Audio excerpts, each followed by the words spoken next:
a resolution to it.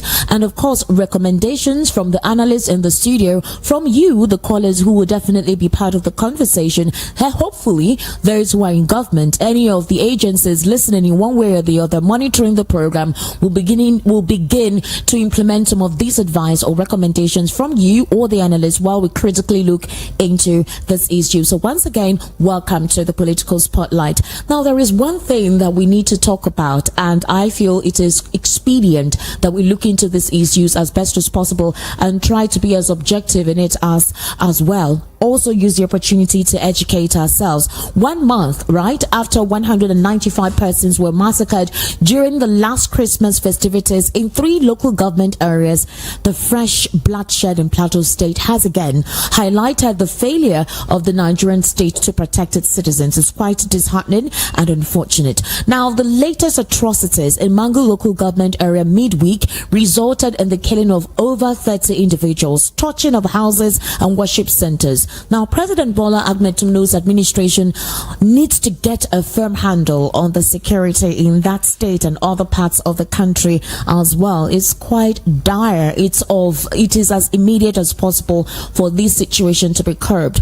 Now, we do know the Plateau State once again is bleeding, and there is a fear of an epidemic, as reports say decomposing corpses litter the traumatized communities. The condemnations and condolences which have been pouring in cannot restore the lost lives. The government must shake off its lethargy and rise to the challenge without further excuses.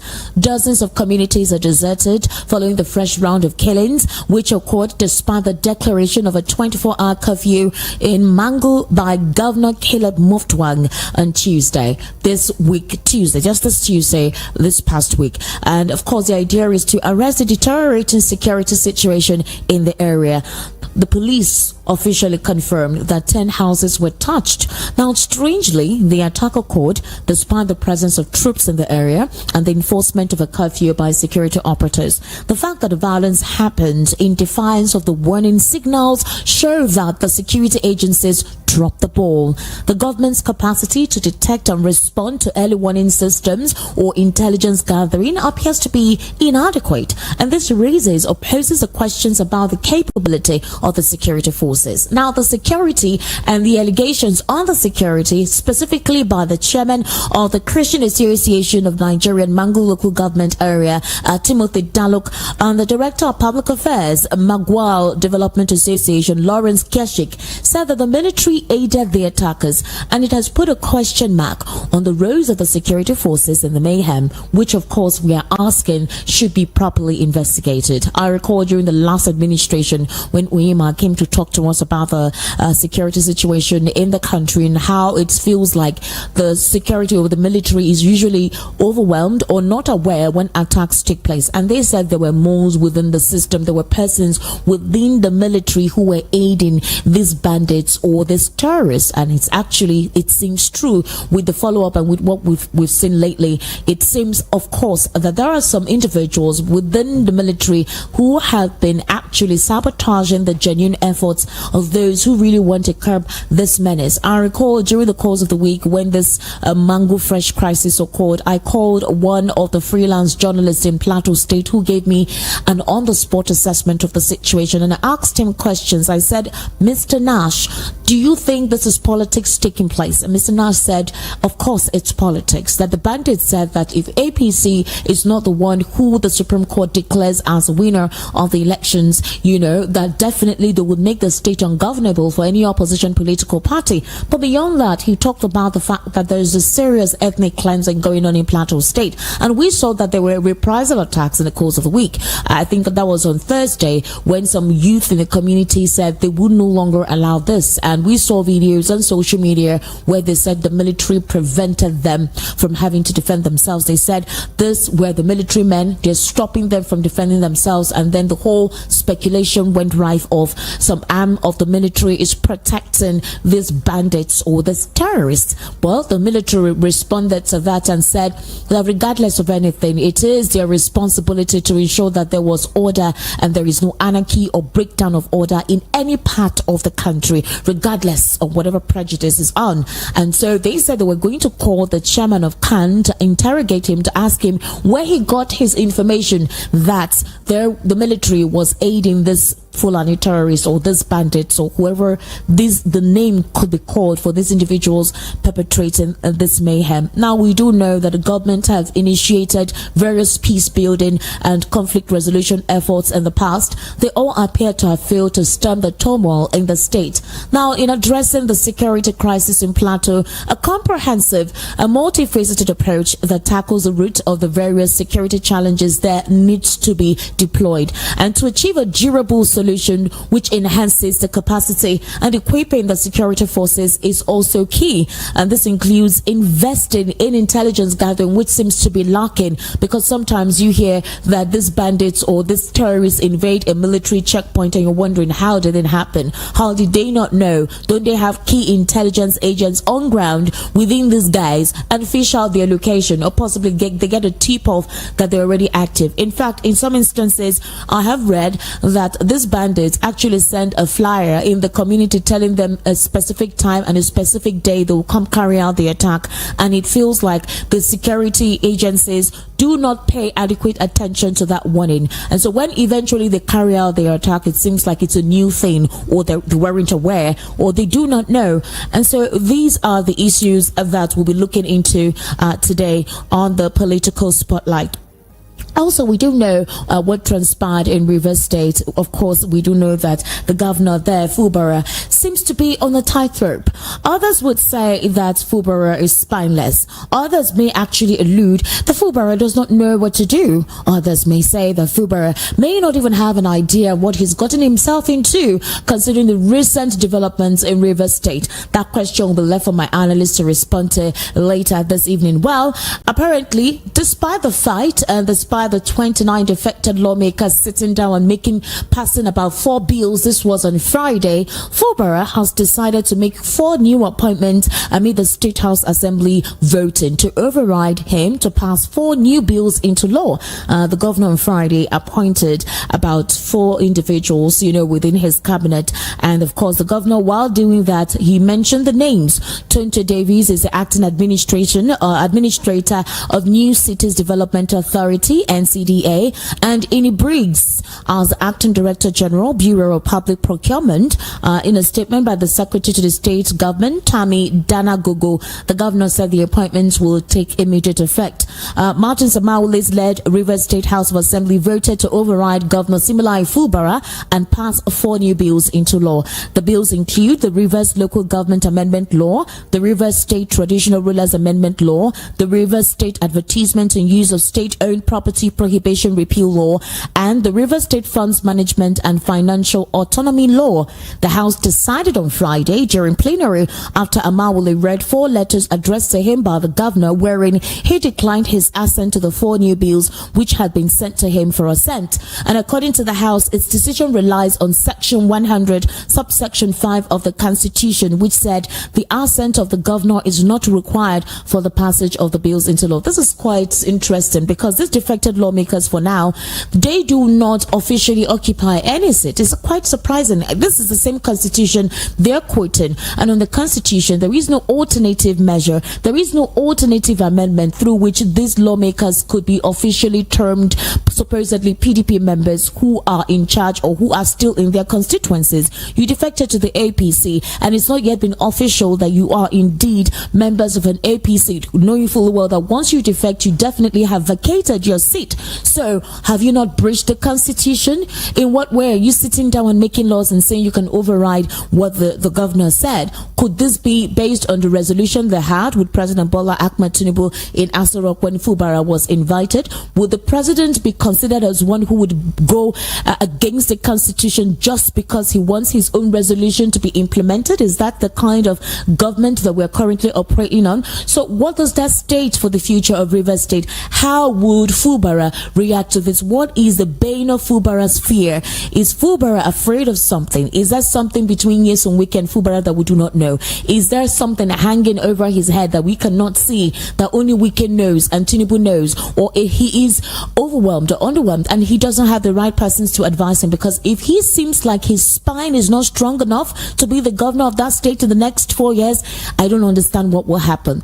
According to the 1999 Constitution, the governor of the state has every power to deploy whatever means to ensure that his government is run properly. And I recall when President Bola Ahmed Tinubu was the governor of Lagos State and he instituted the 37 LCDAs, I remember that the then president, Olusegun Obasanjo, said he would not recognize the 37 LCDAs, and for that there will be no allocation to those LCDAs. Only the 20 local governments in Lagos State would he recognize, and those were the local governments that the federal government could actually give allocation to. But the governor at the time, who is President Bola Ahmed Tinubu, decided to stay on with these LCDAs, and he looked for means through which he could finance this LCDAs. So it stood.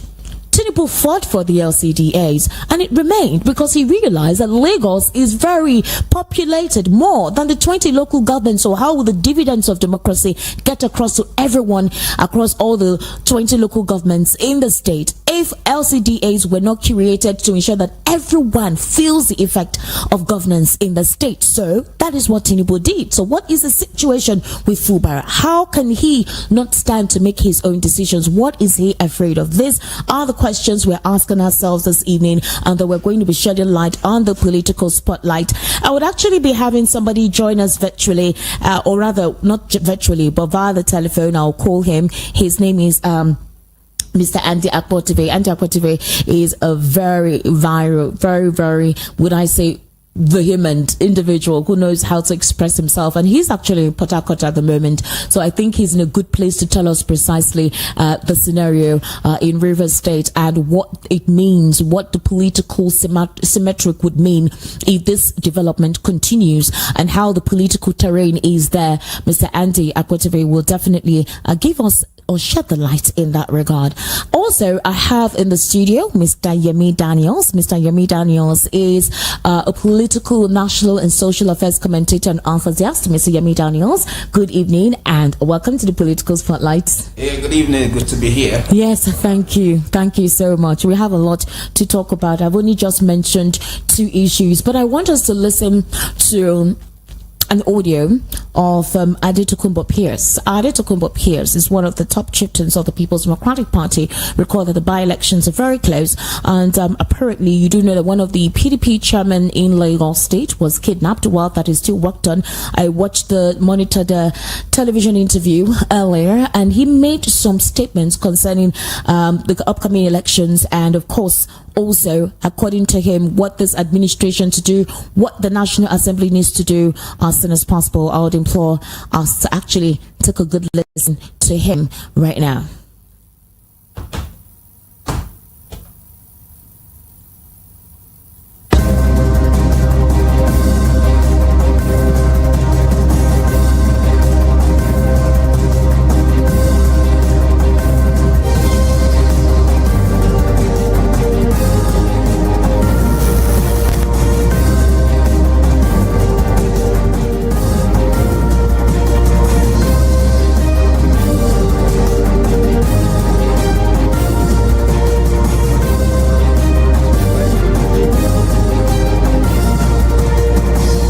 Will do what is right for Nigeria. And what is right for Nigeria is that this administration cannot stand. The rate of insecurity, the rate at which the economy is going, all the policies that this president is taking. You know, the president we have is not the man that we all thought he was. This is not Bola Ahmed Tinubu of 10, 15 years ago. This man is gone senile. He doesn't know what he's doing. He's destroyed the economy and the whole country is going down. If you don't see that, you see, the National Assembly is the key. I know it's a tall order to expect them to impeach him, but for the sake of survival of this country, this man must either go, or we have a review of the 1999 Constitution. The National Assembly has a lot to think about for the sake of Nigeria. They don't go there just because they're in a political party. They're not representing a party when they go there. They're representing the people, the interest of the people. If they take the interest of the people to heart, they will think about either putting this guy in order or getting him impeached. Impeached because it seems to me all his appointments are personal appointments. They're not helping the country. He himself doesn't know what he's doing. The economy is gone. Now, the dollar to the naira is, I think, 1,400. The cost of petrol, companies are falling up, unemployment is up. The country is in serious trouble. Something drastic must happen. That's never happened before. We never impeached the president before. I don't think. This will be the first time. Because this is the first time we're having the kind of disastrous administration in the history of Nigeria. Yeah.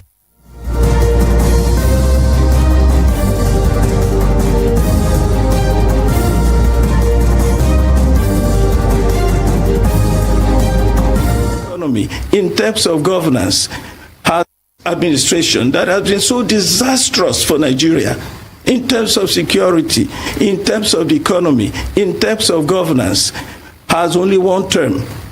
If he is not impeached, if the president is not impeached before then, he will certainly not go over 2027. The PDP is a formidable party, and the PDP can only grow.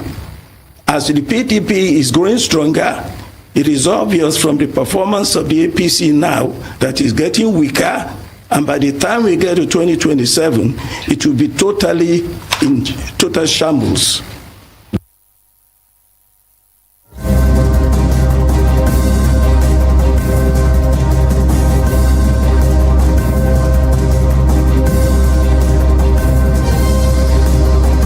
PDP is not as strong as it used to be, but for goodness sake, we have 13 or 14 governors. We have about 40% of the National Assembly, you know, House of Reps and senators. And so in many states, we are dominant in the state assembly. So PDP, things are not as bad as they are. When you talk about people like Buhala, so Buhala was never really a member of the party. Buhala said all the time that he was in PDP and because of Atiku. Now, if you are in a party because of one person, then you don't have any principles. Well, whatever it is. Look, this same Buhala was with me conversing for Tinubu on the 12th of July on a TV station like yours. And I was in the studio campaigning for Atiku. The next thing I know, a few days later, he's now campaigning for Tinubu, for Atiku. I said, look, so he's not a member of a party, never been. I don't know if he has any political party, really. He's a political jobber. I don't think he has any party.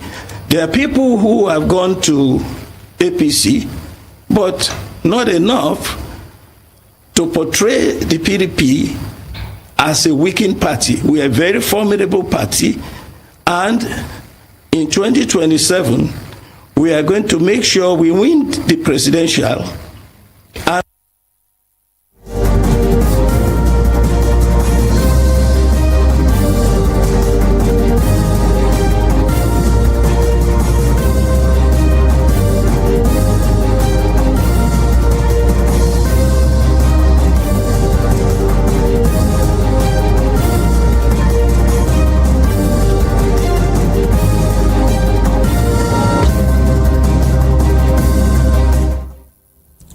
And you just listened to Adetokunbo Pearse. He's a chieftain of the People's Democratic Party in Lagos and a former member of Atiku Abubakar 2023 Presidential Campaign Council.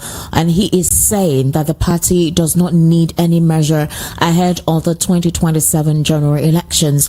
And of course, in the course of the interview, he was asked about Daniel Buala, and he said that Daniel Buala is just saying he joined the PDP for one person, and that's Atiku Abubakar. He decided to be his spokesperson. So if you join a political party, you necessarily do not believe in the ideals of the political party for you to say that you only speak for the presidential candidate. And then, of course, your presidential candidate did not win the elections, and all of a sudden your rhythm has changed, your songs have changed, and all of that. Well, Daniel Bwala has reacted on several occasions to that, and this time around he did not relent. He actually faced the obedience, and this is what he said.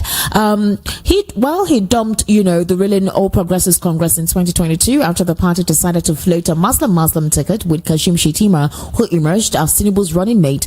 He joined the PDP. He became the spokesman of the Atiku campaign, a role that saw him make some interesting comments about his former party and, of course, its candidate. Many people were surprised, actually, with Bwala when he hinted recently at a possible return to the ruling party. And this development came after he met with the president in the Asarok Villa in Abuja on the 10th of January 2024. Now, while he was addressing State House correspondents after the meeting, he said Tinubu has a commitment to the country and that he would commit himself to Tinubu so long as Tinubu's interest is for the progress of the nation.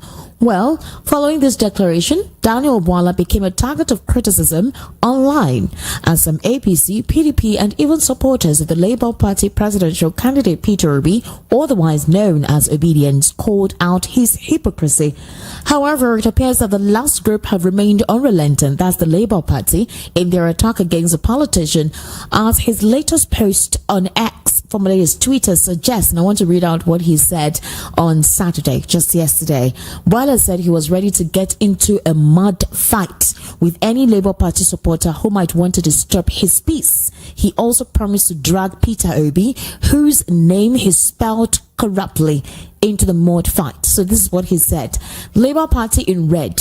Day your day. Make I day my day. Nobody worry nobody. If una worry me, I go visit una matter and I go harder on Pete Obi matter like my brother Reno. Nobody worry nobody. So if you worry me, I worry you. If you disturb me, I go for your principal and I go fight kitty kata inside the mud. That's basically what Daniel Bwala is saying. But the question that comes to mind is, in this part of the world, have we seen our politicians act like people who believe in the ideals that they tell the people? Obviously, it feels that most of the politicians who get into politics, most, not all of them, are basically self-centered. It's all about themselves. So why is it surprising that Daniel Bwala has decided to show his true personality or identify himself as one of those politicians? And again, others will say it is his choice. If he no longer believes in his principle and decides to believe in President Bola Ahmed Tinubu, then why the derision? Why are we complaining? Why are we overflogging the horse? That's what a lot of people are saying. That's quite a lot for us to talk about today. But then let's go on by talking to our analyst right here in the studio. I'm going to start with you, Mr. Yemi Daniels. It's quite important. I want to hear what you think. Now, for Adetokunbo Pearse, he's asking the National Assembly to impeach President Bola Ahmed Tinubu as soon as possible. He also said that if the impeachment does not take place as soon as possible, then he knows that Nigeria is no longer a country you would call a country guided by the Constitution.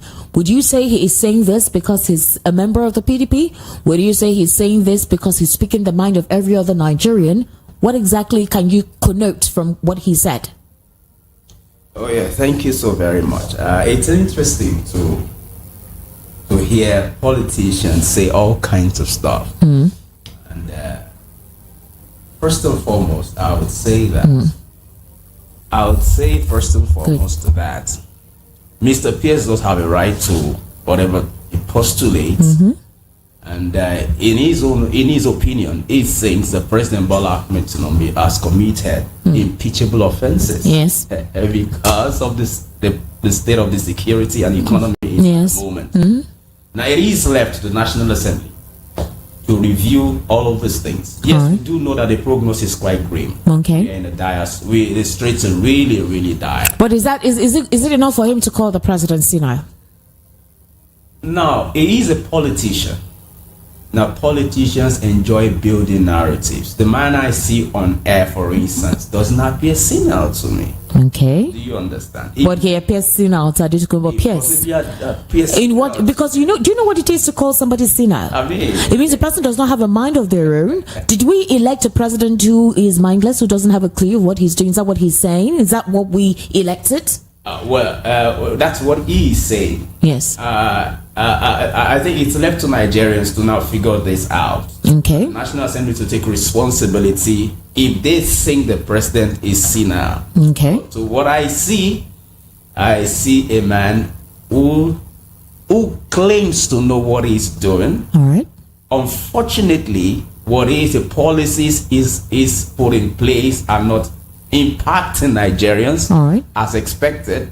More Nigerians are poor, more Nigerians are unemployed. There's banditry, kidnapping in several part of the country. We just said Plateau is a mess now. People are not. Think about the impact that the case of mango will have on us. Mango is one of the largest producers of maize in Nigeria. And what it means is that we are going to have food shortages going forward. As long as mango remains what it is today, the situation in mango is a national security issue. And if we do not take it that way, I'm afraid we will have more of food inflation in the near future. So, that's your take on that? Oh, yeah. All right, let's see this. Apparently, the lack of safety is the main topic on the lips of Nigerians, right? Yeah. And these days, bandits are wreaking havoc on the populace. In fact, the noise is so loud because Abuja, the seat of government, is being threatened by non-state actors. These non-state actors are so brazen. They are so confident in carrying out these nefarious acts. At the moment, it's not just in Abuja or Plateau, it's cut across everywhere. In fact, the PDP chairman or the PDP, one of the prominent PDP guys who got abducted by these kidnappers was just on Lagos-Ibadan Expressway. Oh, yeah. So very close to Lagos. Oh, yeah. So what we are saying is not just at communities far from us. They're here. And they're brazen, they're bold, they're confident, and it feels like nothing is happening. So the question in the lips of a lot of Nigerians is saying that ransoms are being asked for boldly. We have NIN, we have NIMC, we have the BVN to actually trace these guys, and it's been difficult for our intelligence agencies to do that. Now, if we have this deteriorating state of insecurity in the country under the administration of President Bola Ahmed Tinubu, Nigerians are now asking, what then is going on? Who is in charge of the country? And what firm resolve is the country taking to ensure that things normalize? It's quite sad that we have a country where official documents are not well respected. We have a country where we do not have strong institutions, but we do have strong persons. I would say for the first time in our nascent democracy, we have a president that seems to have the judiciary and the legislature in his hands. Do you understand? It's a serious situation. Mr. Yemi Daniels, it's very worrisome. Insecurity spreading volatilely so fast, and in Tinubu's first 7 months, Nigeria recorded 5,060 deaths per beacon consultant. That is based on the spate of insecurity. Yeah. Under his administration is spreading like wildfire. That's how it feels. Of course, we do know that during the administration of former President Muhammadu Buhari, of course, insecurity was rife. But in the spate of 7 months, it has never been this bad. It has never been this bad. Now, that was why I did say that we seem to have a strong person in the saddle. okay. And when a strong person is contending with weak institutions, a strong person wins. Think about it. If we had a strong National Assembly, these issues would have been almost forgone. You understand? We would have called the president to order that what's going on here. Yes. Do you understand? We have a situation where it will seem that the National Assembly is with the beck and call of the president. Now, in that circumstance, it's very difficult for them to do their jobs objectively. You understand? They are going to pander to political considerations here and there at different. So we have a situation where the National Assembly is actually not as independent as it should be.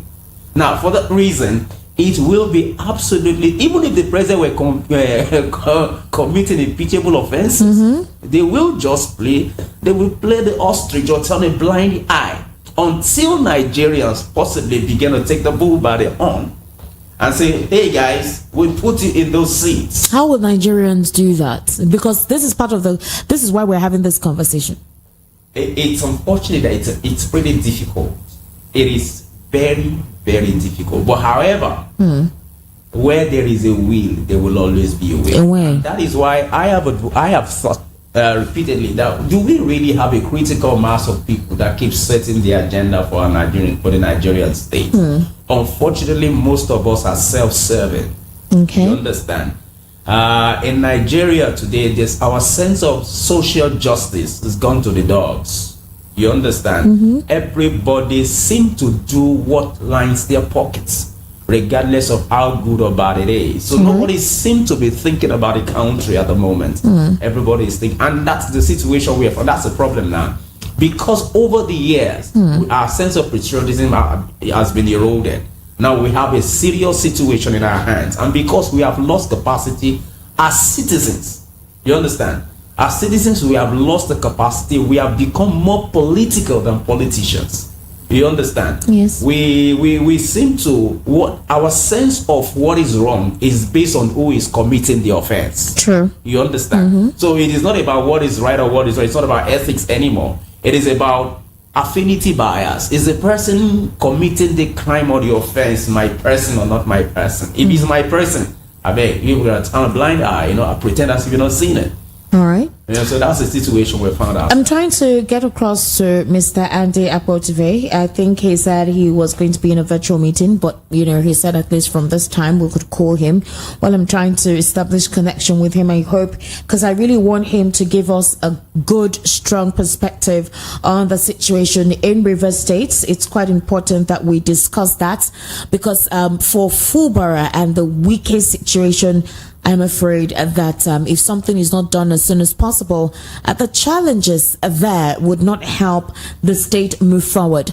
And in looking at Fubara and Wike and others saying that Fubara may not last for the next 4 years, for the fact that what is currently going on in Rivers State, Nyesom Wike wouldn't have allowed it if he was the one in charge. So others are saying that that is basically why Nyesom Wike wanted Fubara to be there, because he felt that if he has someone like him, he'll be a good footmat to do whatever it is that he wants to do, order him to do what he wants to do and all whatnot. And that's precisely what's happening. In the course of the week, a local government chairman in Rivers State insulted Fubara, said all sorts of names to him, and nothing happened.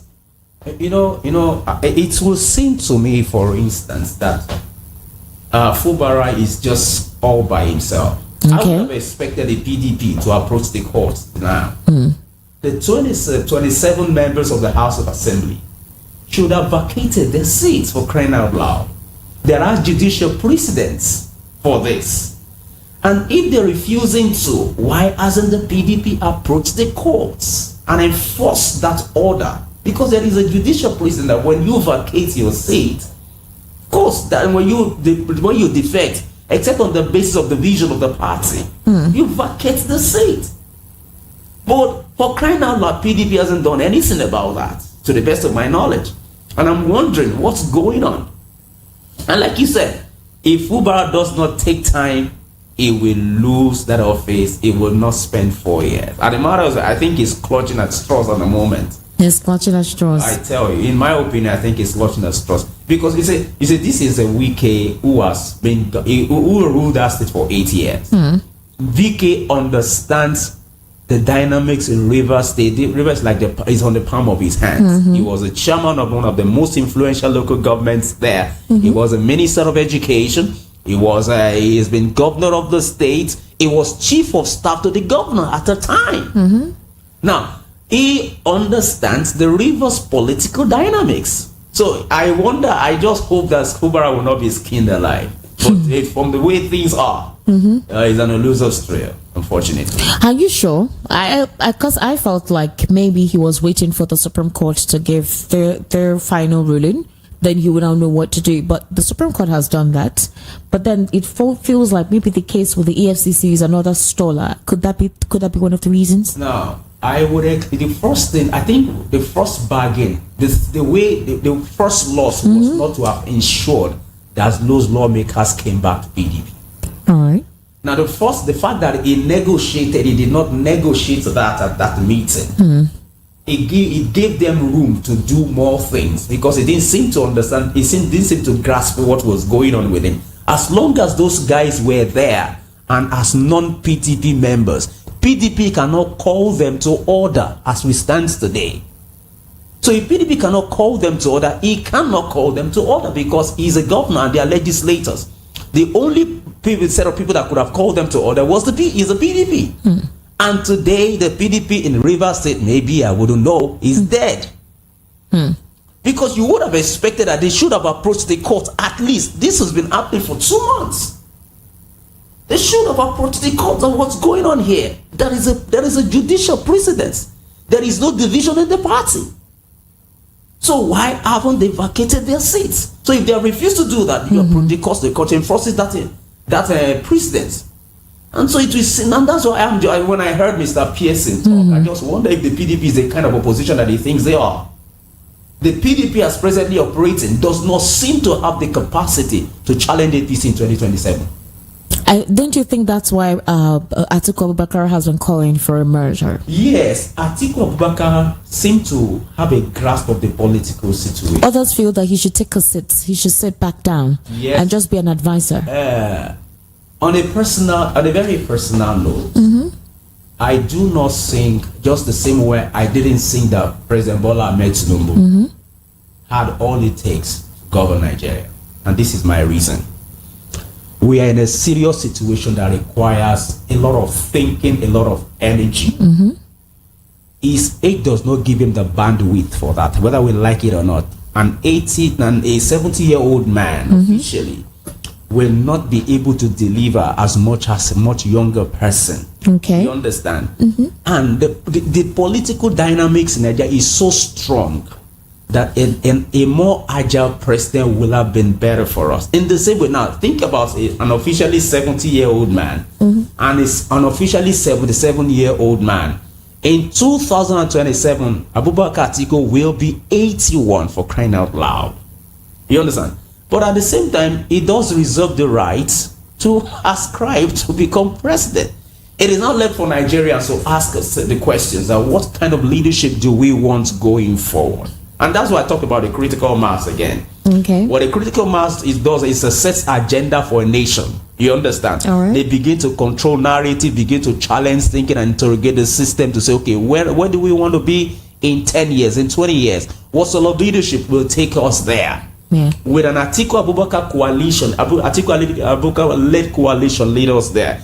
And peradventure, Atiku Abubakar might just be moderating the coalition. He might not be willing to contest again. Are you sure? No, he has come out to clearly state that he intends to be the flag bearer of whatever coalition takes place. In fact, he was the first person who called for the merger. He said that Peter Obi of the Labour Party, Kwankwasi of the New Nigeria People's Party, they should synergize.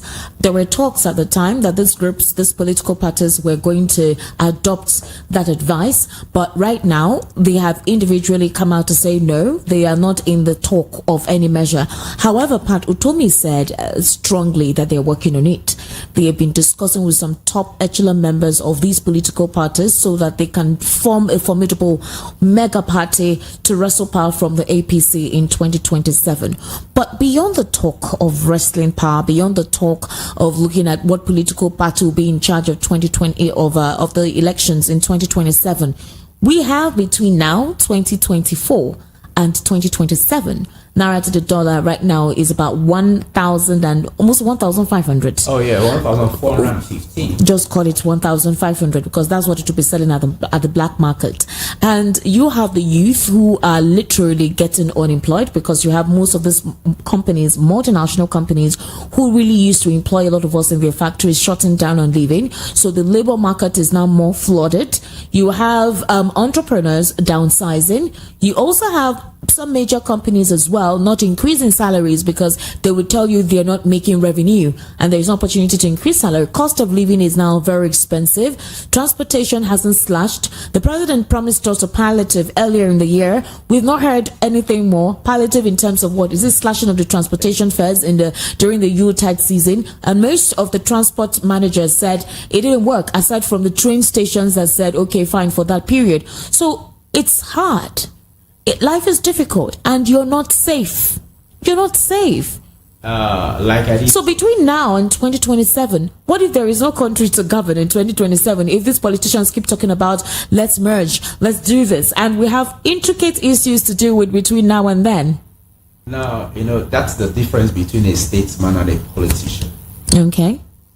A statesman thinks about the nation. The politician thinks about elections. You understand?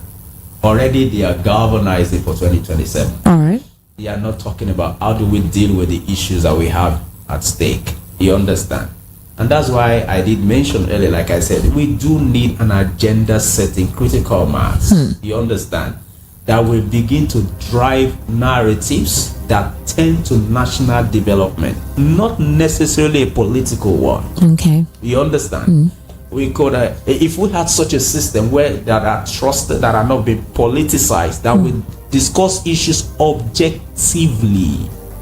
Because as it stands today, whatever Mr. Pearse says, it will be tainted politically. That is because he's a member of the PDP. Exactly. Whatever anybody from the APC or the Labour Party says, but we do need people who are absolutely. We cannot have a non-partisan people, but we can have people who are quite considerably objective enough to analyze issues and say, okay, given the circumstance that we have a security issue, it's really, really bad. Like you said, just right here, a PDP chieftain was kidnapped 2 days ago. Yes. And that tells us that nobody and nowhere is safe in Nigeria. And that is, trust me, that is an impeachable offense. But Adetokunbo Pearse asking the National Assembly to act on impeaching the president.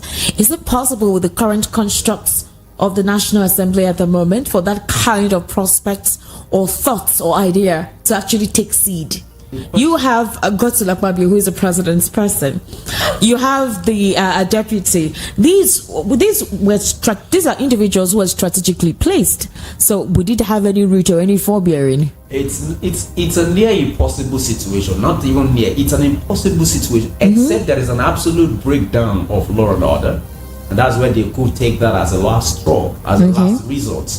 But the leadership of National Assembly, as presently constituted, does not have the nerve to pull that stunt. I miss Bukola Saraki.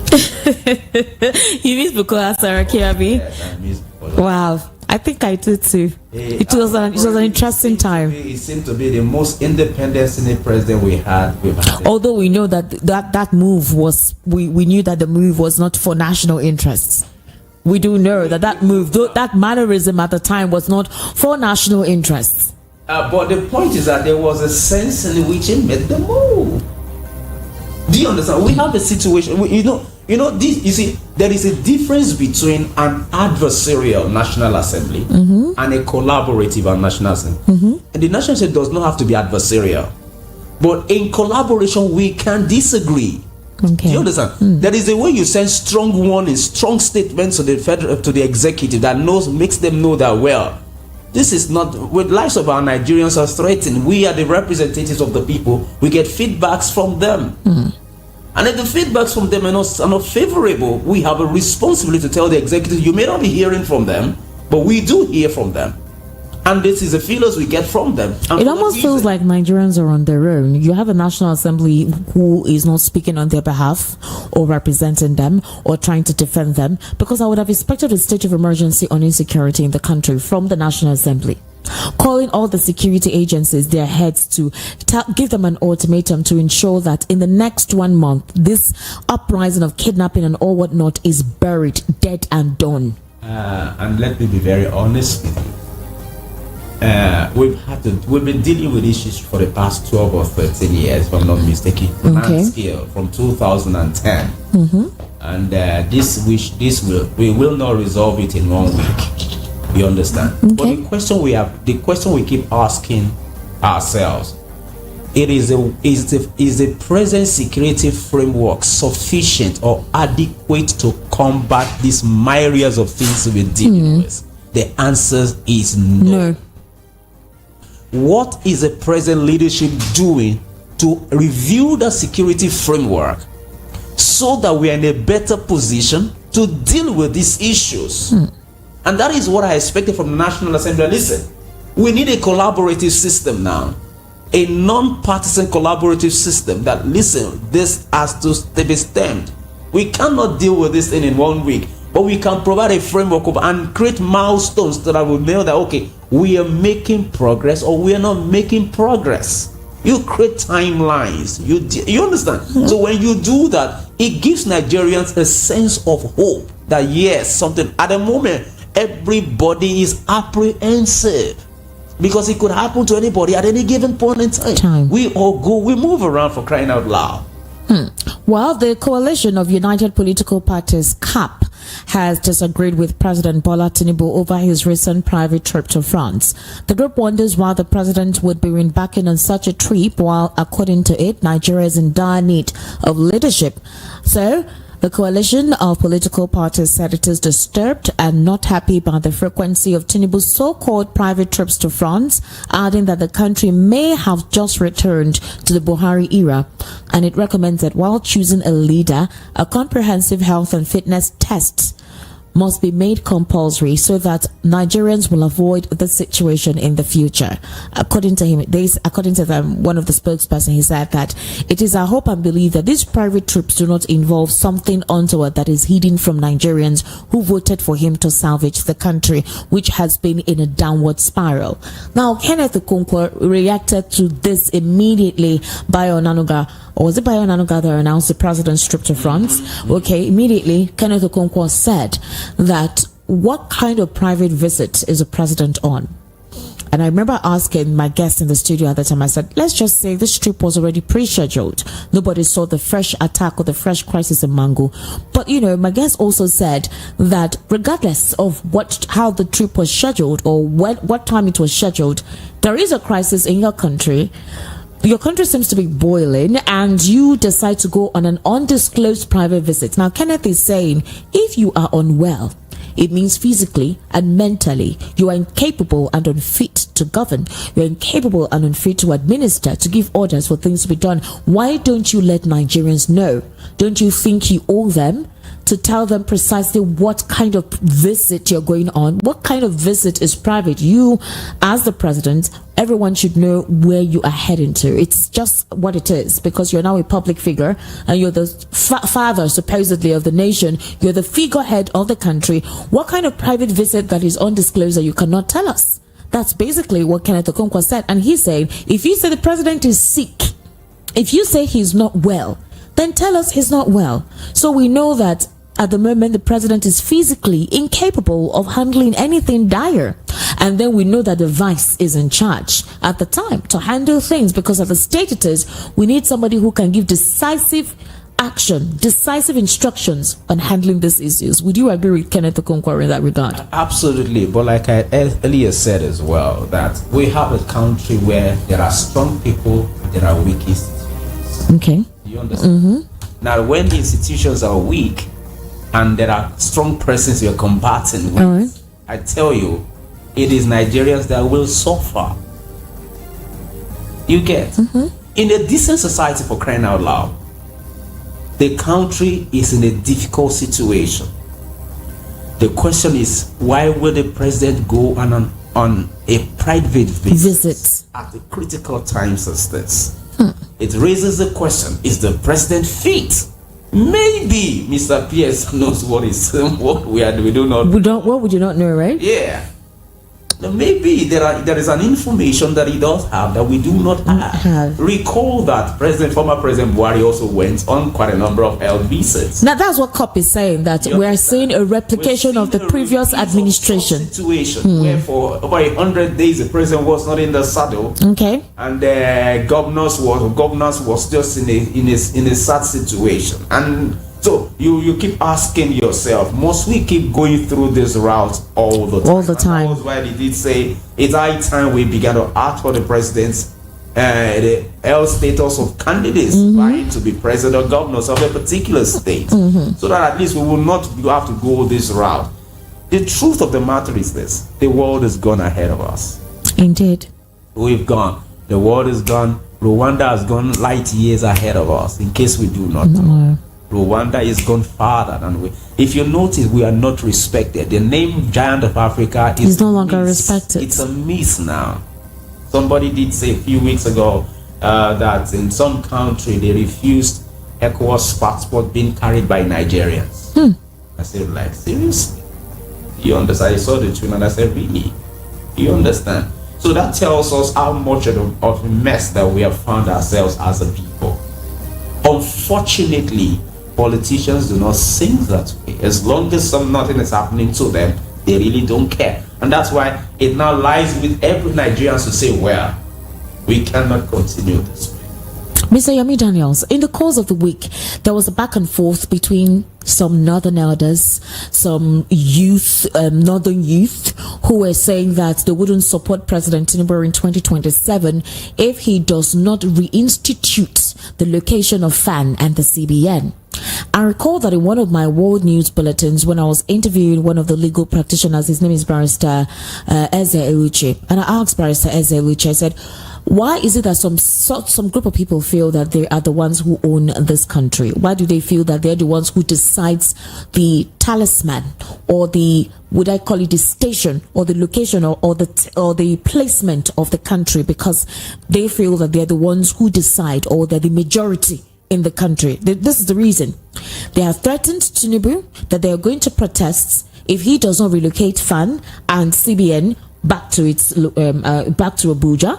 They've also said that the relocation of these two agencies will cripple the economic activities in the north. We're wondering how, because we've known the state of the north all this while, and there's the states that have been feeding the north, right?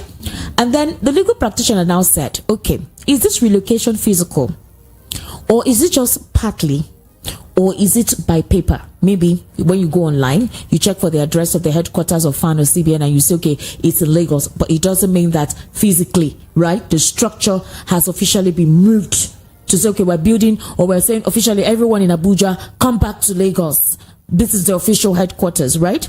And then the question now goes, you have a lot of parastatals and agencies in Abuja, critical ones. Even NNPC is also located there. Meanwhile, it's supposed to be in one of the Niger Delta regions, right? Yeah. And then you have other states that do not have any federal representation, any federal presence. You have Owerri, you have Enugu, even most other states, even in Calabar or Cross River, whichever. Some of these states do not have the federal government presence. There's no headquarter of the federal government or agency there. So would you say these states should start up an uprising? They should say they will no longer, vote the president come 2027. Who says that you are the determinant to who becomes the president in 2027? Well, I would say this. Every interest is legitimate. Okay. Every interest. Some northerners have said the basis for which they will support or not support President Bola 2027 is a part relocation of the CBN on FAN. They reserve the right to do so. I tell you, like I said, every interest is legitimate. Now, the rest of us also reserve the right to say, well, we will support him. We will now create our own parameters for supporting or not supporting. But having said that, it also tells us how much of a mere geographical expression that we are. We are. That an administrative decision has been politicized.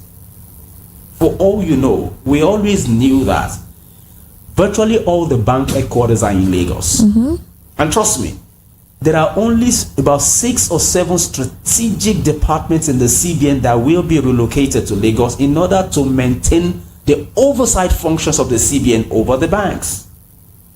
And some people decided to threaten the president with an administrative decision that might be in the interest of Nigeria. Might be.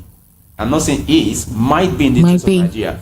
But on the face value, to my mind, because most of the banks are in Lagos, most of their headquarters are in Lagos, it does make sense to keep track of those banks, because we do know for the economy to thrive, banks are in the loop. They intermediate the entire process. So should the CBN not tighten its noose on them so that they can be effective and deliver value to the economy, notwithstanding the economic situation at the moment? So I think it's not an issue. I think it shouldn't be an issue. They reserve the right to say whatever they want to say. I recall that Adetokunbo also said this, that if Nigerians do not vote for Goodluck Jonathan in 2015, in Nigeria and all of those, people say all kinds of stuff. All right, Mr. Yemi Daniels, it's like you said, it's an interesting time. For example, there have been talks that the president has been electing his boys.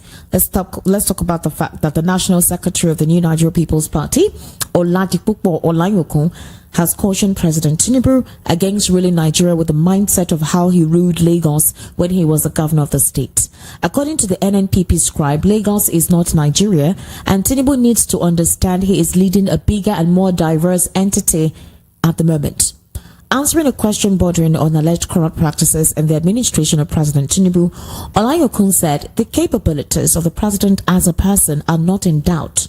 But if Tinubu continues to run Nigeria as if he is running Lagos State, he would definitely land himself in trouble. And this was via an interview with one of the online newspapers. He said he questioned the political appointments made so far by the president. He stated that the president has been appointing Yoruba people and Lagos boys only, which may not all go well for his administration at the end of the day. I remember Ali Ndume making reference to this kind of statement. He said that Lagos boys are the ones deciding for Tinubu the appointments to make and the decisions he's currently making. And he said that he knows Tinubu very well, that he's going to rethink some decisions and come back to status quo. And he made this remark when the relocation was announced by the president of, FAN and CBN. So, do you think it feels like Lagos boys are deciding for Tinubu? Is Tinubu administering Nigeria like he administered Lagos? Is that presently what we're experiencing? Honestly, I do not care whether they are Lagos boys or not. Okay. But I care whether it fits into the federal character principle. With better Edu, Tunji Ojo, Bajabia Mila. These persons have been in questionable situations at the moment and they're close to the president, so? You know what? The federal character principle prescribes that every region and every state must be duly represented in the administration of Nigerian affairs. Now, that principle take cognizance of our diversity as a people. And you see, whether we like it or not, if there is a preponderance of a particular region or a particular state in the administration of governance, it will send the wrong signals. And governance is about public trust. You can only do so much where there is sufficient public trust for you. Where there is suspicion and governance prejudices, you are setting yourself up for some governance disaster. I would want to think that, like Senator Ali Ndume said, that President Bola Ahmed Tinubu will give it a thought and say, wait a minute. Okay. Are we sure we're doing the right thing here? Okay. You understand? But having said that, I would also have expected the Federal Character Commission to have sent a memo to the president that based on so and so laws, we do not think it is in the best interest of Nigeria for so and so appointment to have been given in so and so region. Okay. You understand? That's why I said we have a situation where institutions are weak and the personalities are strong. When institutions are weak, governance suffer. Interesting. I would implore you to be part of the conversation as soon as possible. And of course, we're streaming right now on YouTube. It is VOP 90.3 FM on YouTube, as well as across our social media handles. Also, at the moment, you can actually send your WhatsApp messages on 0700 903 9039 0700 903 9039, and the number to call is 0700 903 903 903. If you're watching us on YouTube, you'll see the numbers there, the number to call and the WhatsApp number for you to send your messages to. Right now, in response to the sudden withdrawal of Burkina Faso, Mali and Niger from the Economic Community of West African States, the regional bloc has expressed its readiness for a negotiated solution. This development comes after the military regimes of the three Sahel nations announced their immediate departure from the group. The leaders of Burkina Faso, Mali, and Niger today declared their decision to leave ECOWAS as a sovereign decision effective without delay. These countries are grappling with jihadist violence and poverty. They have strained relations with ECOWAS following a series of coups in Niger in July of last year, Burkina Faso in 2022, and Mali in 2020. ECOWAS, in a statement released on X today, wrote, "The attention of the Commission of the Economic Community of West African States have been drawn to a statement broadcast on the national televisions of Mali and Niger announcing the decision of Burkina Faso, Mali, and Niger to withdraw from ECOWAS. The ECOWAS Commission is yet to receive any direct formal notification from the three member states about their intention to withdraw from the community." I wonder what this means. I recall that, and I heard Professor Bolaji Akiyemi, if I'm not mistaken, when President Please come closer to the mic. Resumed office, and he said, when you become president, foreign affairs come to you. They don't go to them. They will invade you, and you must be on your toes to be able to deal with these issues. I think we bungled it in the first instance when there was a coup in those countries, and we wanted to move in on them. You think so? Oh yeah, I think it was a major diplomatic error. I think so, and that frosty relationship kept degenerating up until now. You understand? Now we have a situation. But what do they gain though in being part of the ECOWAS nations? Because it almost feels like the Sahel region is going through serious crisis, a lot at the moment. Security crisis. Even if how Nigeria is battling with its own. Absolutely. Unfortunately, as long as if you listen to that statement, it seemed to border on trust as well. Yes. You understand? They seem not to have the kind of trust they should have on an ECOWAS. And like you did say, what's the benefit? What value is ECOWAS providing to these communities? To the best of in their own mind, there is no point. So it's almost inefficient. Nothing active is going on. What's the basis of the relationship? Because we keep making commitments to ECOWAS, whether we like it or not. They pay bills and all of that. And so if we are paying bills and we're not getting commensurate value, so why remain in it? Because we have a whole lot to deal with. So if ECOWAS cannot help us in resolving our security issues, let's resolve it ourselves and deal with these issues. ECOWAS will now have to come to them and negotiate again. So I think it's an opportunity for ECOWAS to say, okay, I think there's a problem here we need to review. We have a culture of squandering crisis in Africa and Nigeria. Every time a crisis happens, we do not take our time to say what happened.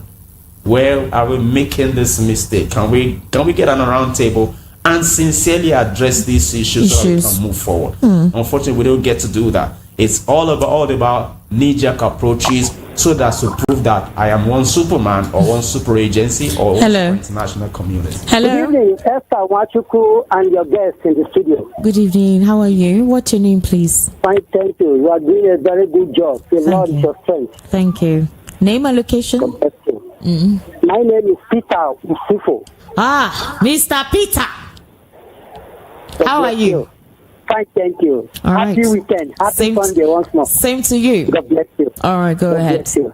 Yes, I want to comment on Mr. Pearse's comment on Bola Ahmed Tinubu, Mr. President. Okay.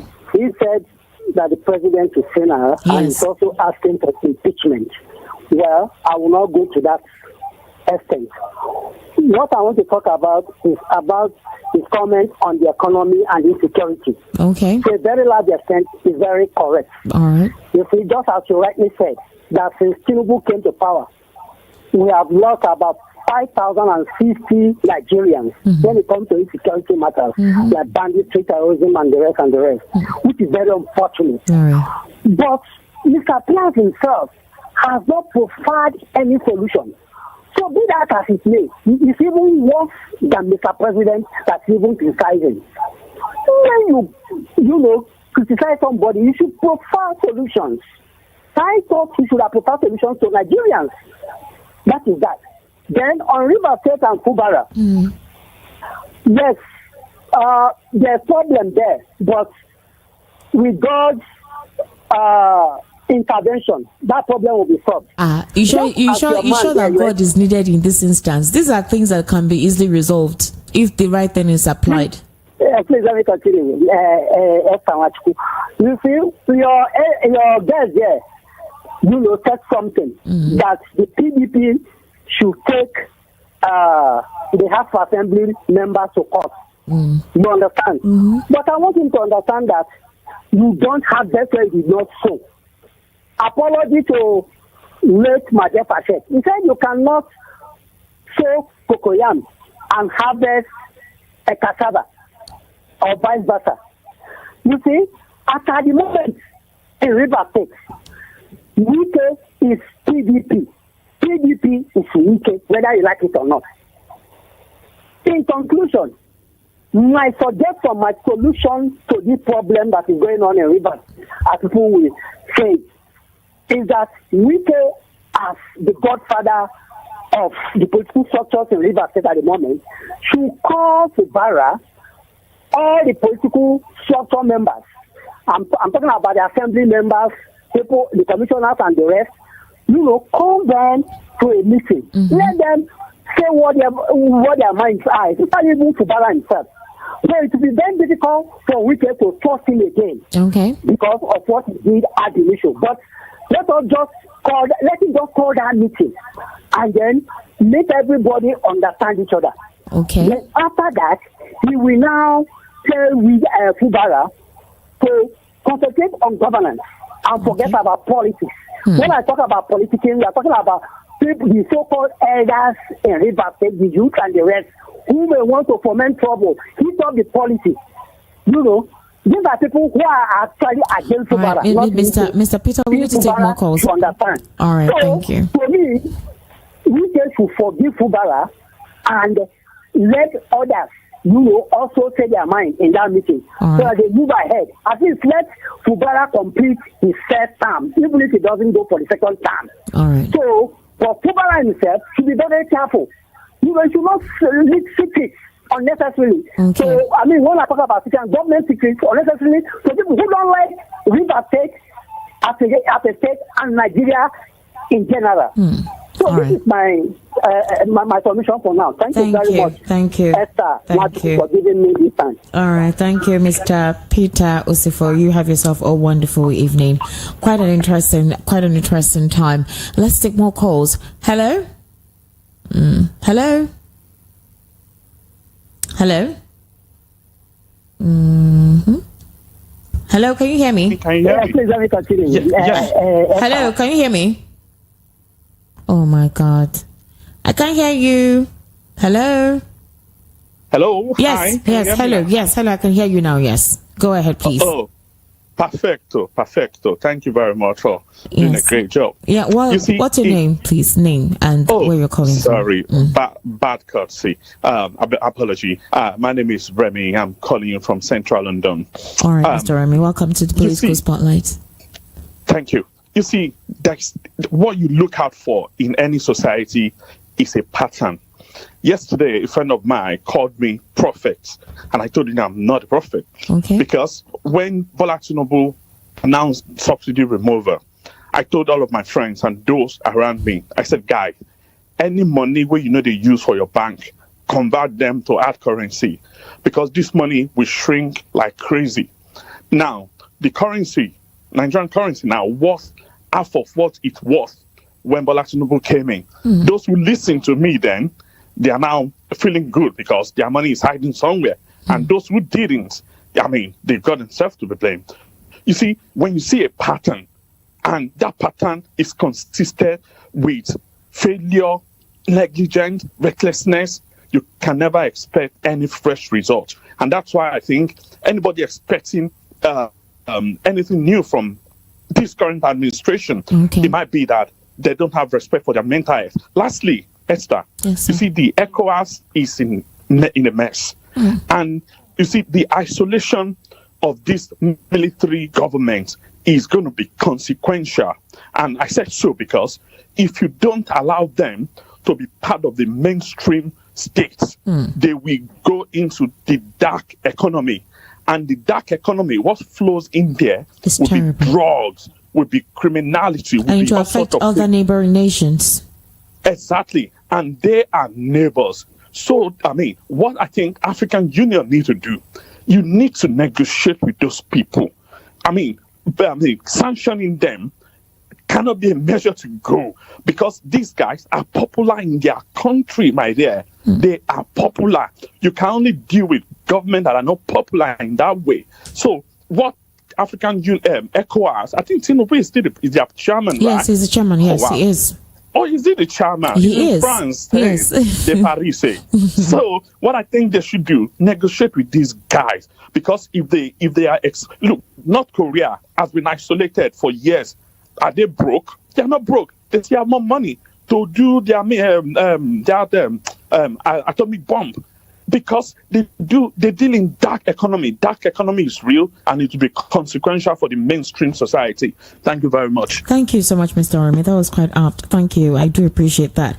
0700 903 903 903. That's the number to call. At 0700 903 9039. That's a WhatsApp number. You can send your messages in there. We'd appreciate it. Hello. Hello. Hello. Hello. Good evening, sir. How are you? Welcome to the Political Spotlight. Name and location, please. Good evening. Mr. Yemi Daniels is greeting you. Hey, good evening. Well, go ahead, please. Okay. You know, sometimes when I listen to this information on this platform, it's like they are trying to blow it up out of proportion. But okay.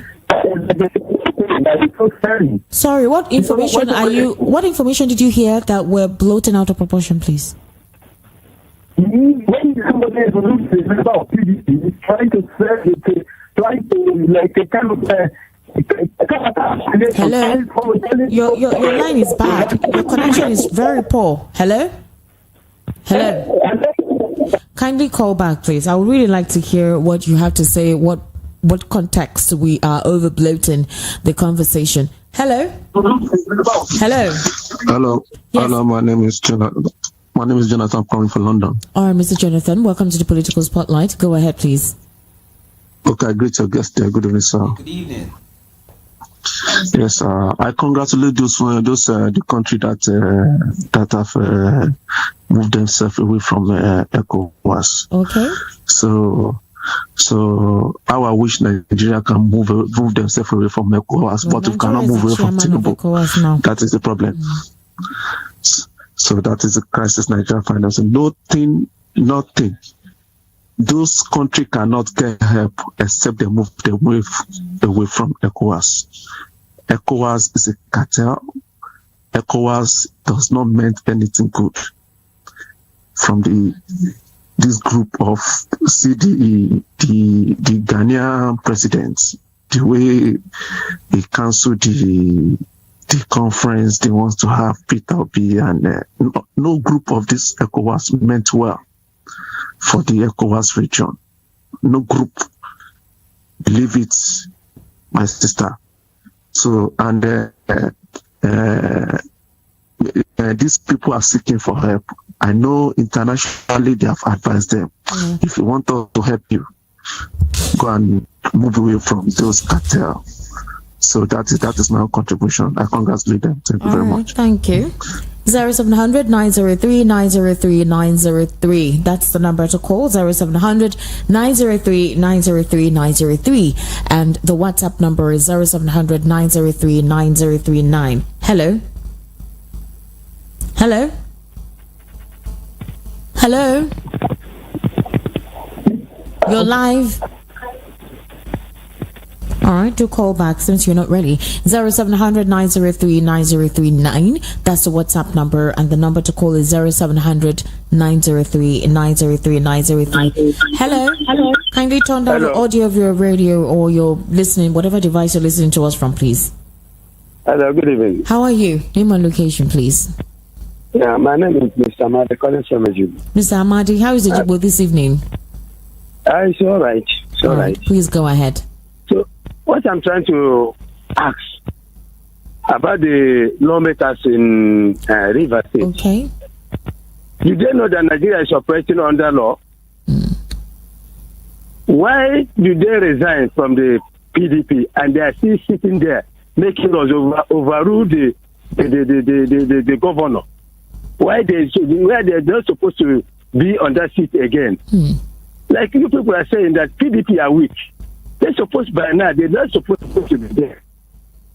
You're right. Okay. So come to security. I don't think that Tinubu is serious about the security issues, because I don't see the reason why a head is there when the supporters is going down, and he just let them without any statement, without anything, and you go to your private. That means your privacy is more important than Nigeria. So if by the time all this is going, like our brother sitting there telling you that we have weak institutions, and that is very dangerous. That is very dangerous. But let's wake up. Nigeria will not move forward. Nigeria is going down every day. It's not a laughing matter. It's not a joking matter. Nigeria is going down every day. If you watch how the voters are going, people don't value us again in Nigeria. For sure, people are disappointed. Hello? Oh. We can't hear you anymore. 0700 903 903 903. That is the number to call, and the WhatsApp number is 0700 903 9039. Let me read some of your messages here. Good evening to you and your guest, Esther. The governor of Plateau State should resign immediately. What good is government if it cannot protect the lives and property of its citizens? The president is out of the country as of today. I thought his party said he was physically fit to rule. Is this not the height of deceit and hypocrisy? Banks are issuing humongous amounts of hard currencies weekly.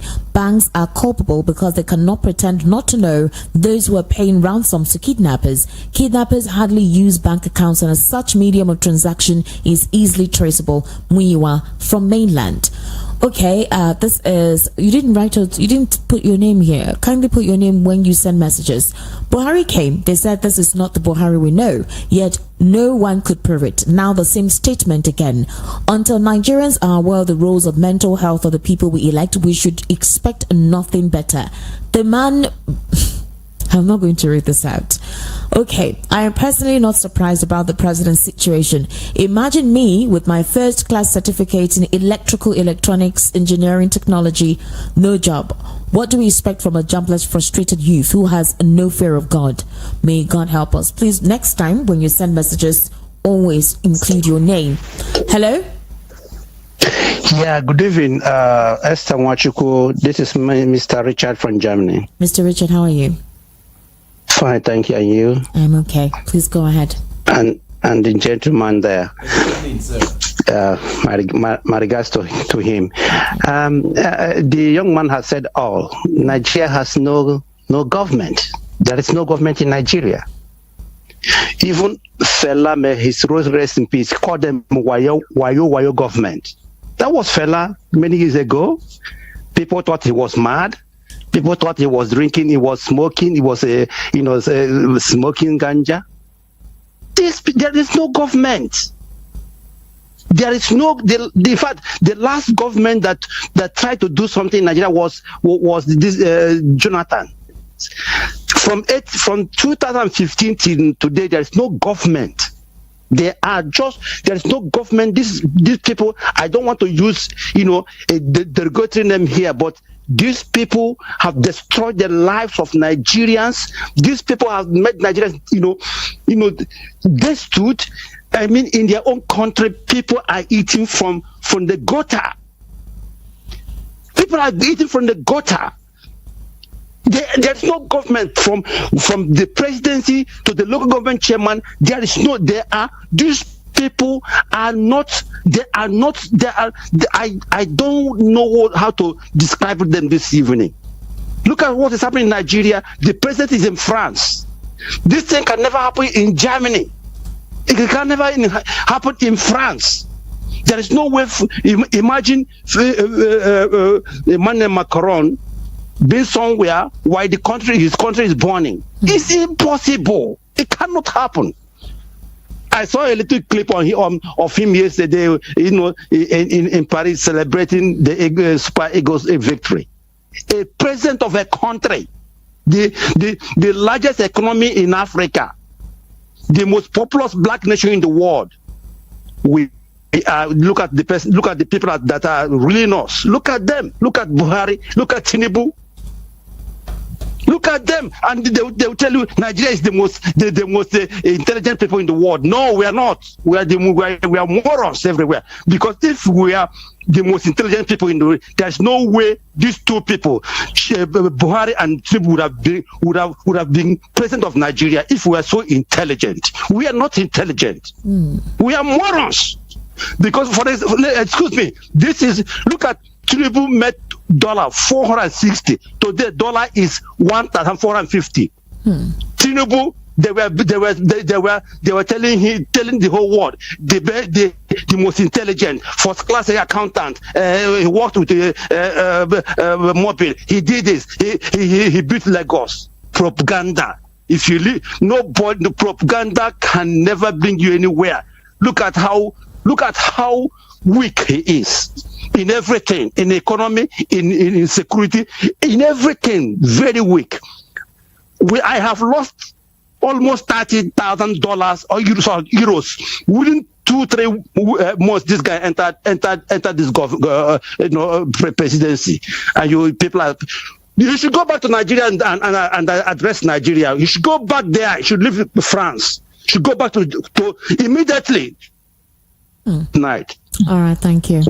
Thank you so much. Mr. Yemi Daniels, what do you have to say? Because he was quite intense. Oh, pretty much so. And those concerns are valid. Okay.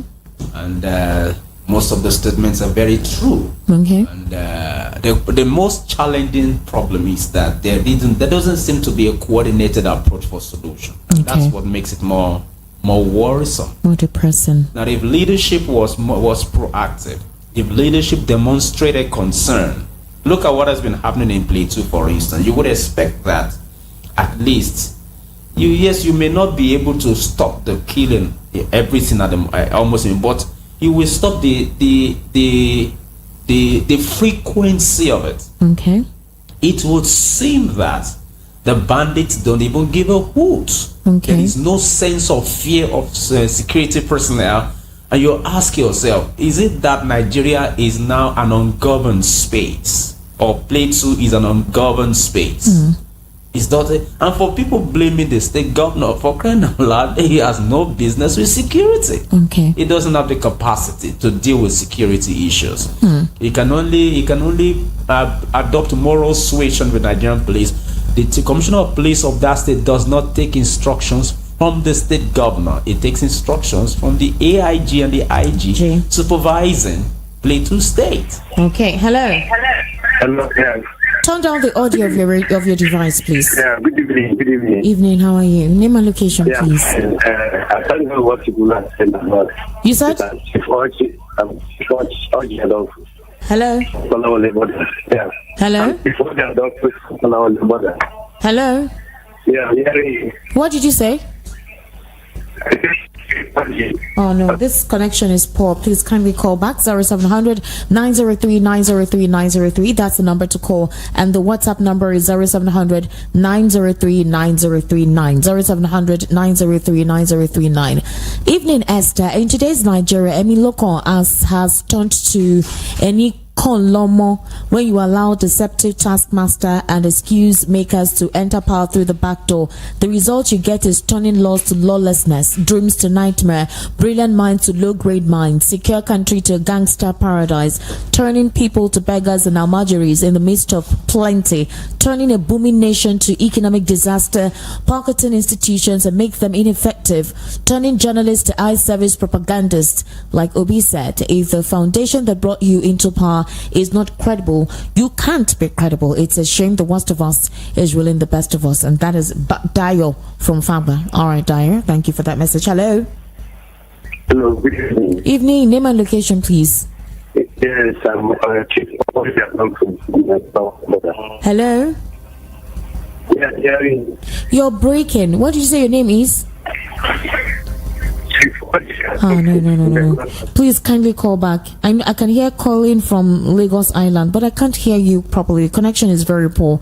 Kindly call back 0700 903 903 903. That's the number to call. And the WhatsApp number is 0700 903 9039. 0700 903 903 903. Hello. Hello, yes. How are you? Welcome to the Political Spotlight. Thank you. All right, what's your name? I'm Festus. Calling from? K2. All right, Festus. This is the answer 1-1. Oh, go ahead. Okay. I want to comment on rivers. Okay, go ahead, Mr. Festus. You see, the problem is not the way you people are looking at it. Okay. The problem is not Wike.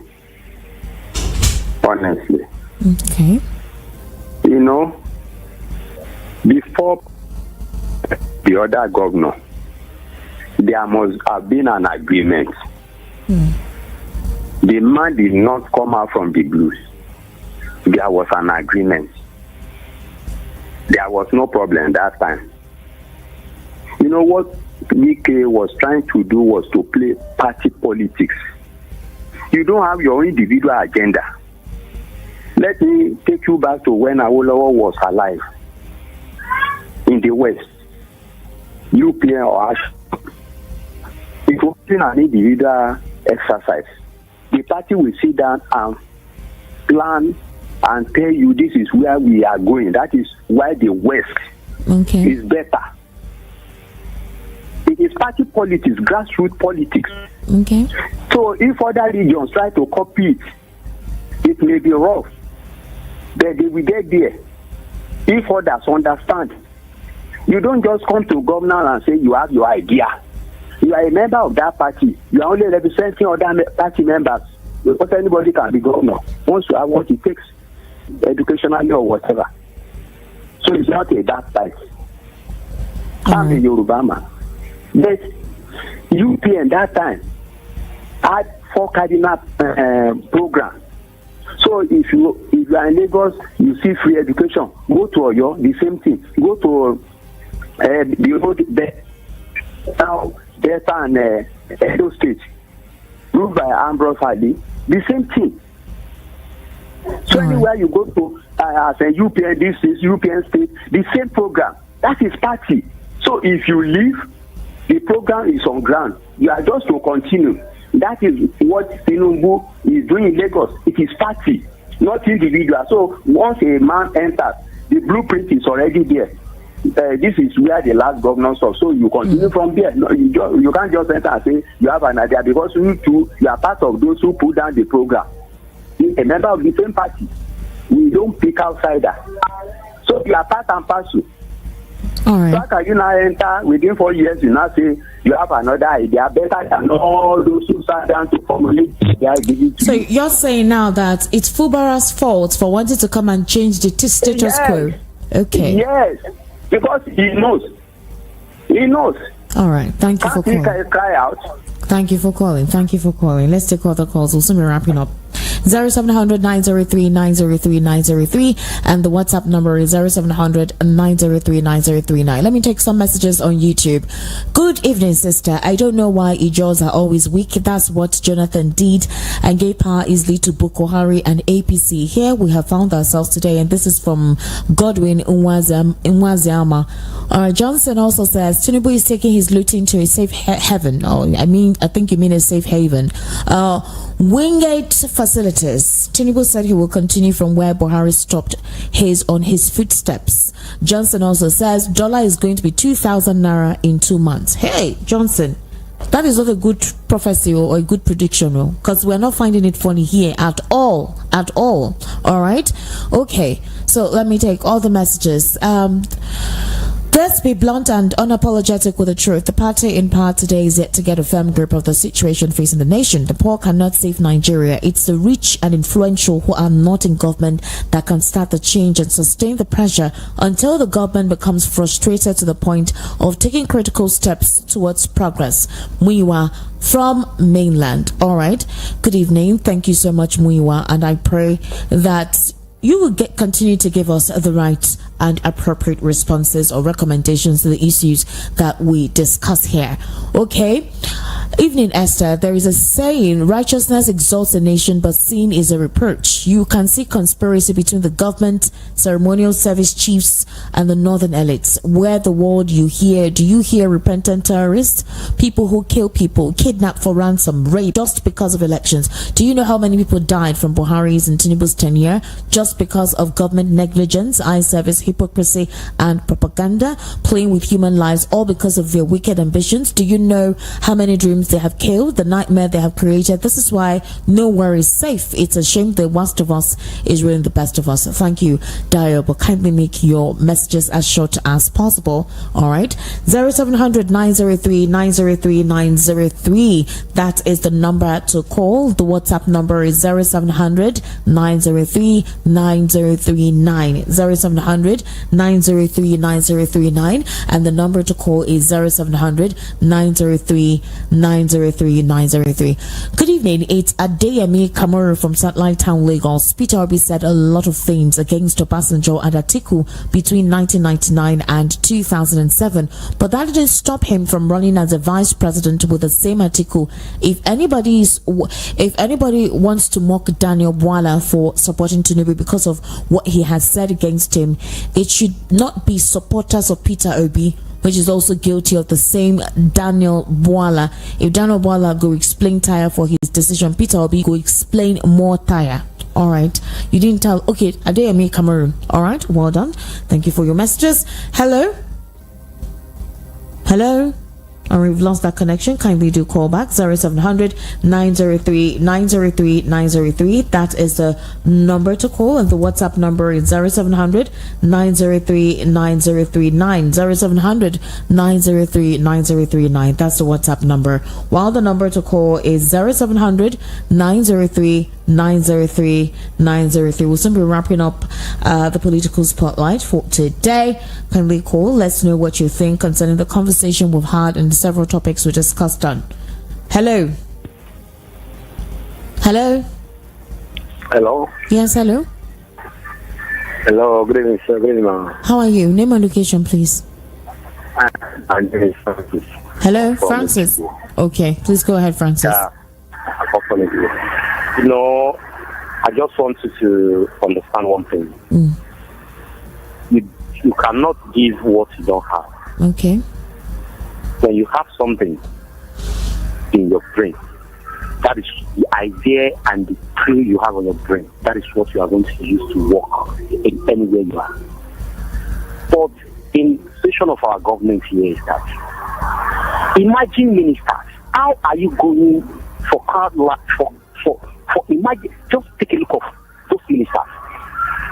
How on earth you are going to give person that study about doctor and you carry minister of power and give to him?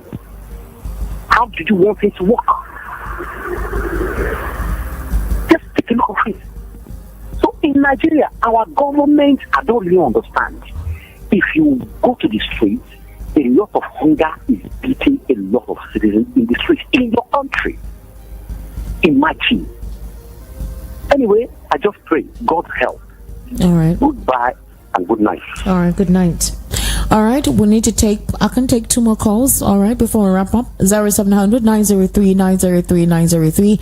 That is the number to call, and the WhatsApp number to send your messages to is 0700 903 9039. 0700 903 9039. The number to call is 0700 903 903 903. Okay, Mr. Yemi Daniels, before we wrap up, what do you have to say concerning the myriad of challenges Nigeria is currently going through? Yeah, we had a time where we are at the lowest ebb. We are almost hitting the precipice. And the truth is that Nigeria needs a national rebirth.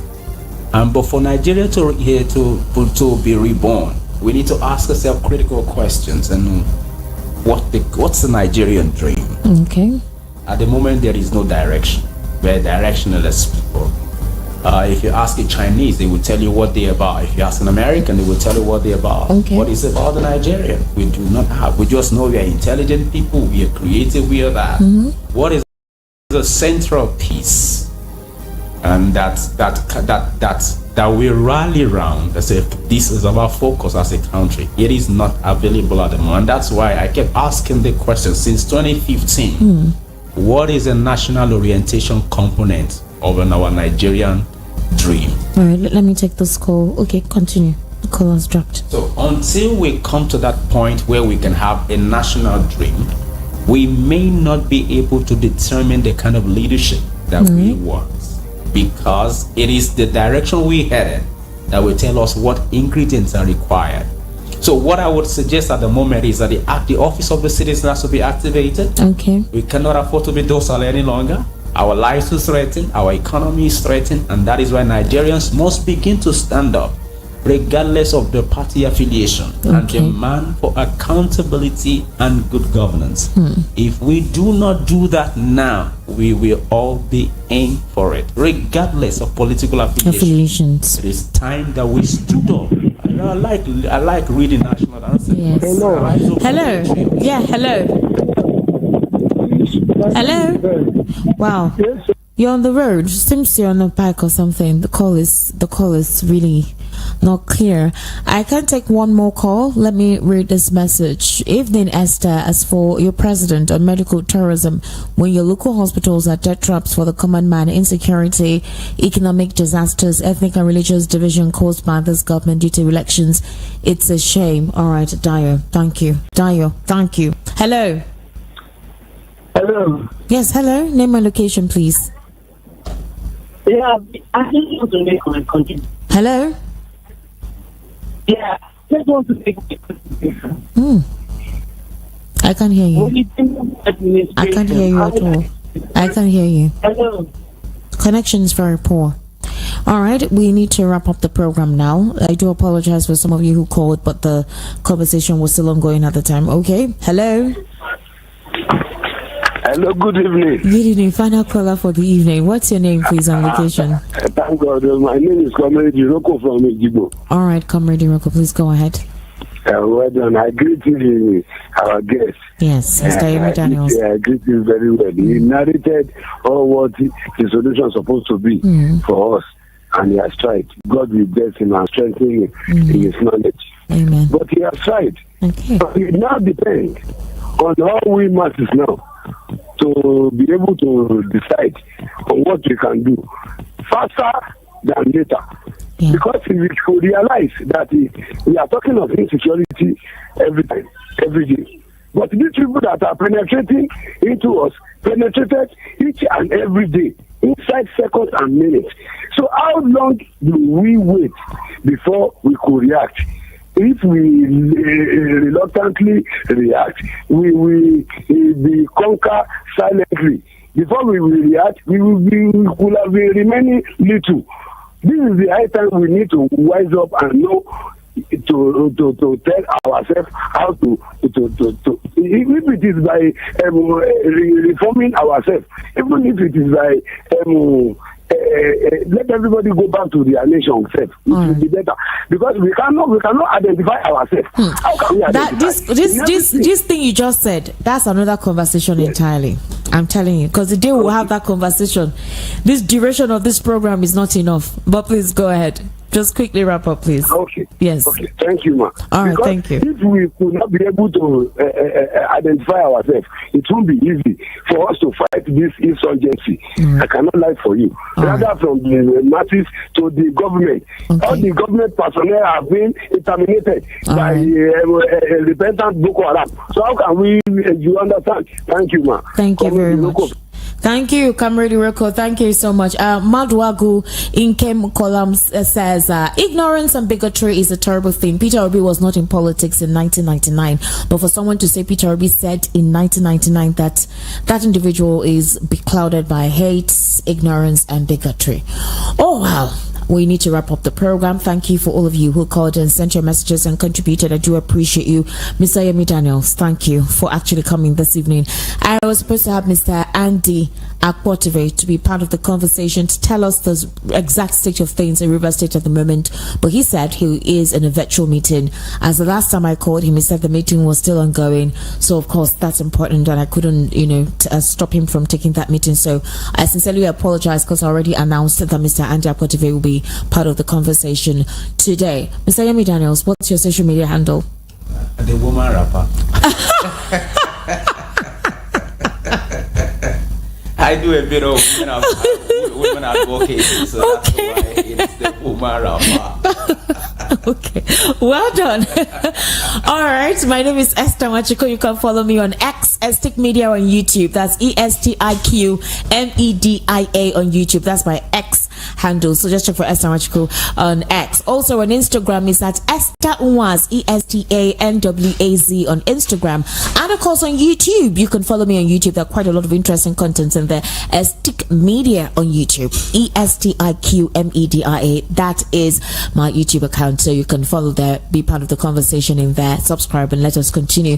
And of course, Voice of the People is a platform where you get to always air your views. It's important. We like to hear what you have to say when we bring down these issues to you, and your recommendations do serve a good purpose, because I feel sometimes they listen and they do the needful. Hopefully when the president returns from Paris, he will do the needful.